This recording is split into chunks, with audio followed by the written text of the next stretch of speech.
आज मी तुम्हाला सांगतो, अशोक सराफ ही जर व्यक्ती दक्षिणेमध्ये असती तर आज मुख्यमंत्री असती.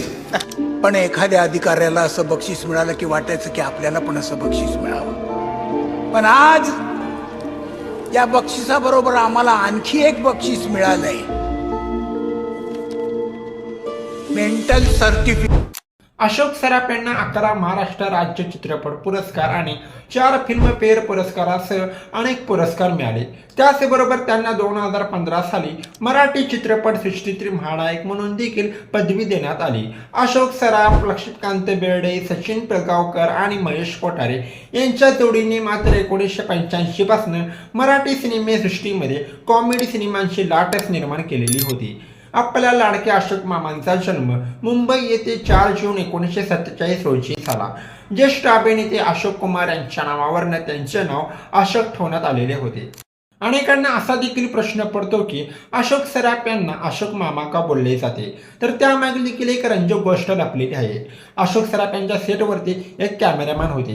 ते त्यांच्या मुलगीला सेटवर घेऊन येत होते आणि त्या कॅमेरामॅनने त्यांच्या मुलगीला अशोक सराफ यांची ओळख मामा म्हणून करून दिलेली होती. आणि अतिशय महत्त्वाचं म्हणजे कोल्हापूर भागामध्ये मामा हा शब्द अतिशय आदरपूर्वक आणि प्रेमाने वापरला जाणारा शब्द होता. तिकडचे लोक एकमेकांना मामा म्हणून हाक मारत असे आणि तेव्हापासूनच अशोक सराफ यांना मामा हे नाव पडले आणि लोक त्यांना अशोक मामा म्हणून बोलवू लागलेले होते. कारण की अशोक सराफ यांच्या सिनेमाचं शूटिंग जास्तीत जास्त कोल्हापूर भागामध्ये होत होते.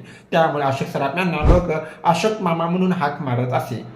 अशोक सराफ यांनी 1970 पासून चित्रपट आणि सिरियलमध्ये कार्यरत होते. त्यांनी 250हून अधिक मराठी सिनेमामध्ये काम केले. अशोक सराफ यांचा कल विनोदी सिनेमाकडे जास्तीत जास्त होता. 1970 मध्ये आलेला मराठी सिनेमा जानकी या सिनेमातून अशोक सराफ यांनी आपल्या कारकिर्दीला सुरुवात केली. त्यानंतर त्यांनी दोन्ही घरचा पाहुणा, तुमचं आमचं जमलं, चिमणराव गुंडाबाई, दीड शाणे आणि हळदी कुंकू यासारख्या सिनेमामध्ये त्यांनी अतिशय महत्त्वाच्या भूमिका केल्या.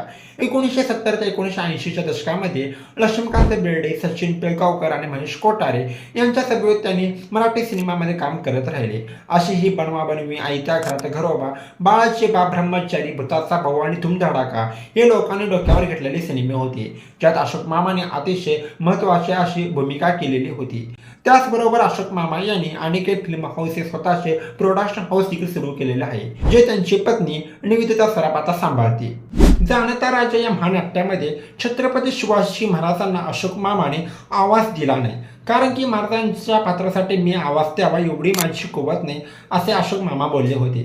पण त्यामध्ये बाजीप्रभू देशपांडेंच्या पात्राचा आवाज अशोक मामा यांचा आहे, हे आजपर्यंत कोणालाही माहिती नाही.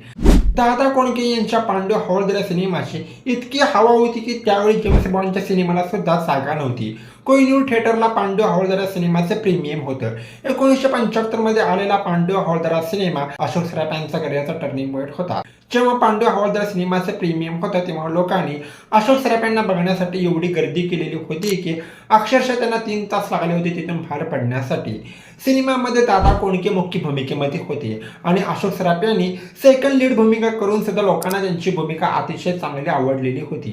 त्यानंतर मात्र अशोक सराफ यांनी कधीच मागे वळून बघितले नाही आणि आज त्यांना आपण मराठी सिनेमाचा महानायक म्हणून ओळखतो. 3 रुपयाच्या तिकिटावर 3 कोटीची व्यवसाय करणारा सिनेमा. अशी ही बनावबनवी सिनेमा आज 35 वर्षाचा झाला. 23 सप्टेंबर 1988 साली 3 रुपये तिकीट असलेला सिनेमा 3 कोटीचा व्यवसाय करेल असे कोणालाही वाटले नव्हते. 80च्या दशकामध्ये एवढ्या कोटीची कमाई करणं मराठी सिनेमामध्ये एक साधी बाब नव्हती. आज ही अशी ही बनावबनवी सिनेमातील अशोक मामांचा डायलॉग, हा माझा बायको पार्वती, हा डायलॉग मात्र अनेकांनी डोक्यावर घेऊन नाचला होता. अशी विनोदी शैली होती आपल्या अशोक मामांची. तुम्ही मला ओळखताच, मी धनंजय माने आणि हा माझा बायको पार्वती. पाया पडते. अशोक सराफ यांनी निवेदिता सराफ सोबत लग्न केले. त्यांच्यात तब्बल 18 वर्षाचा फरक. सिनेमाच्या सेटवर या दोघांची ओळख झाली आणि ते एकमेकांना आवडू लागले. नंतर त्या दोघांनी लग्न करण्याचा निर्णय घेतला. मात्र त्या दोघांचा लग्नाचा किस्सा मात्र एकदमच विचित्र आहे. अशोक सराफ आणि निवेदिता जोशी दोघेही तेव्हाचे सुप्रसिद्ध कलाकार असल्यामुळे ते मुंबईमध्ये लग्न करतील हे असं लोकांना वाटत होतं. पण त्यांनी मुंबईमध्ये लग्न न करता गोव्यात लग्न केलं. मंगेशी देवी ही अशोक सराफ यांची कुलदेवी असल्यामुळे दोघांनी गोव्यामध्ये मंगेशीच्या मंदिरामध्ये लग्न केले. अशी ही बनावबनवी सिनेमामध्ये अशोक मामा आणि धनंजय माने यांची भूमिका केलेली होती. ज्यावेळी घर मालकाचं लक्ष चुकवून लक्ष्मीकांत बेर्डे त्यांच्या मित्राच्या घरी येतात तेव्हा ते धनंजय माने इथेच राहतात का हा डायलॉग बोलतात. हा डायलॉग मात्र तेव्हाच चांगलाच गाजलेला होता. याच डायलॉगमुळे अशोक मामाने त्यांच्या घराची पाटी देखील खास डिझाईन करून घेतलेली आहे की जी आज त्यांच्या घराला देखील आहे.